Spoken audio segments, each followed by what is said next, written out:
Did you receive at any stage any benefit as a result of the killing of the deceased in this matter? Ngizama ke ukuthi ngitholeke ukuhlela lokhu ke ekhulunywa ngako ukuthi ke kwenzeka nini ke ingaba khona yini owakuthola noma ikhona yini inzuzo owayithola yini ngokuthi ke kushone umufi kulecala leli noma ngokuthi kubulawe umufi kulecala khona yini owakuthola? Cha, aze ngithole lutho. No, I never received anything. Were you at the scene where in the deceased or where in the incident took place? Were you at the crime scene when the incident took place on the 26th of October 2014? Wawukuyona yini indawo yesehlakalo ngazo i26 zika October 2014 inkathi isehlakalo lesi senzeka? Cha. No. Angaze ngize ngibe kuyona. I was never there.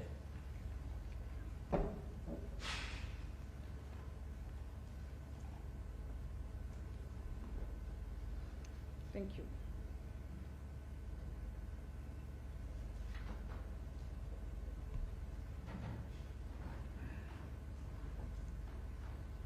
Last week when you were testifying, you testified that when you were arrested, Brigadier Gendinda and his team took you to your parents to inform your parents that you have been arrested. Is that your evidence? Kathi wethu ubufakazi ke kwiviki lendlule ushilo ukuthi ke ngoyelanga lokuboshwa kwakho uBrigadier Gendinda kanye nethimba lakhe ke bakuthatha banikisa kubazali bakho. Bangithatha nge-6 June 2020 la bangisakhona ekhaya. They took me on the 6th of June 2020. That's when they took me home. Did they explain to you the reason for taking you home? Bakutshela isizathu sokuthi bakuse kini. Ubongani wangibuza ukuthi yini abangangenzela yona ngathi mina ngifuna ukuthola umalume. Bongani inquired from me as to what it is that they could do for me, and then I informed them, or I said that I would like to find my uncle. Where was your uncle at the time? Sorry, Where was your uncle at the time? Wayekuphi umalume ngaleso sikhathi leso? WayeseThembisa la Johannesburg. He was in Tembisa here in Johannesburg. So then did they take you to Tembisa? Bakusa kuyena? Cha. No. Do you know the reason why not? Uyasazi isizathu sokuthi bangakwenzi lokho? Angisazi. I don't know.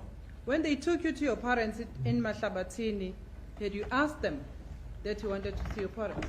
Uma bekuthatha ke bekuhambisa kubazali bakho eMahlabathini wawubabuzile wena wawushile wena kwena? Had you asked the police to take you? Kwakuyinto wena owawicela kubona ukuthi bakuhambise bakuse kubazali eMahlabathini?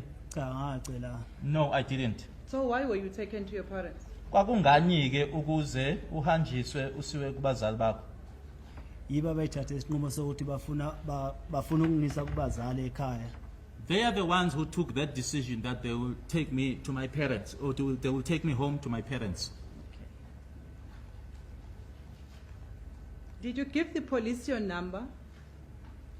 The police, I mean Brigadier Gendinda and his team. Did you give the investigating team the number for your parents in order to call them and inform them that you have been arrested instead of going to Mahlabathini? Ingabe uBrigadier Gendinda kanye nethimba lakhe liphenyayo wabanika yini imininingwane ke abazali noma ke inamba yabazali ukuthi ke baxhumane nabazali ukuthi babatsheleke ukuthi uboshiwe noma waboshwa? Wabanikeza yini inamba yabo? Cha angaze ngibanikeza akaze beyifuna. No, I never gave it to them. They never requested for it. Is it the procedure that you know that a person when he's arrested will be taken to his parents normally under the normal circumstances? Ngokujwayelekile noma ngokwenjwayeleke ngaba kuyinto oyaziyo yini ukuthi uma umuntu eboshiwe uzothathwa ke ahanjiswe kubazali bakhe? Cha. No. Did any of the accused before this court also were taken to their parents Ungaba after their ukhona- arrest? Do you know? Oh, sorry. Ingaba ngokwazi kwakho ukhona yini kubasolo abahlezi khona lapha yana ke owathi emuva kokuthi aboshiwe naye ke base bemthatha bemikisa kubazali bakhe? Akekho. None of them. Why only you? Kwangani ukuthi kwenzeke kuwena kuphela lokho?